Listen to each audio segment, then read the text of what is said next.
বন্ধুরা, যে কোনো কারো জন্ম নিবন্ধন করতে গেলে সেই ব্যক্তির বাবা এবং মা উভয়েরই জন্ম নিবন্ধনের ডিজিটাল কপি কিন্তু লাগে। এটি আমরা সবাই জানি।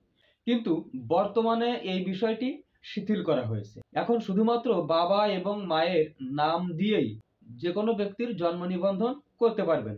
আর এই জন্ম নিবন্ধন কাদের ক্ষেত্রে করতে পারবেন, কত বয়স পর্যন্ত করতে পারবেন, এই সমস্ত বিষয়টি নিয়ে কিন্তু আজকে আমার ভিডিওটি। তো ভিডিওটি যদি আপনারা সম্পূর্ণ দেখেন এই বিষয়টি জানতে পারবেন। আর ভিডিওটি যদি স্কিপ করে দেখেন তাহলে অনেক কিছু মিস করে যাবেন। তো বন্ধুরা, আমরা সবাই জানি যে ভোটার তালিকা হালনাগাদ 2025 কিন্তু শুরু হয়ে গেছে। অর্থাৎ যে সমস্ত ব্যক্তিদের ভোটার হওয়ার বয়স হয়েছে কিন্তু এখনো পর্যন্ত ভোটার হন নাই, তাদেরকে অন্তর্ভুক্ত করে কিন্তু ভোটার তালিকা হালনাগাদ 2025 শুরু হয়েছে এবং ভোটার তালিকায় নাম ওঠানো হচ্ছে। তো এই ভোটার তালিকায় নাম ওঠানোকে কেন্দ্র করে দেখা যাচ্ছে যে অনেক ব্যক্তি এমনও আছেন যাদের ভোটার হওয়ার বয়স হয়েছে কিন্তু ভোটার তো তারা হনই নাই, উপরন্তু তাদের কিন্তু জন্ম নিবন্ধনও করা নাই।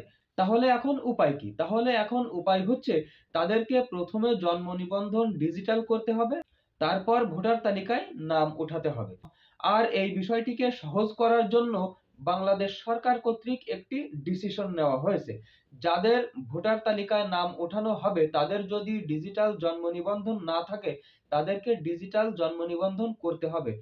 আর এটি সহজে করার জন্য তাদের জন্ম নিবন্ধনে কিন্তু মা এবং বাবা কারোরই জন্ম নিবন্ধন লাগছে না।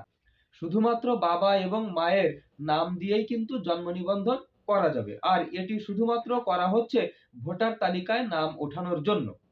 তাহলে এখন প্রশ্ন আসতে পারে যে কত বয়স থেকে কত বয়স পর্যন্ত এই সুবিধা পাবে? অর্থাৎ জন্ম নিবন্ধন করতে গেলে মা এবং বাবার ডিজিটাল জন্ম নিবন্ধন লাগবে না।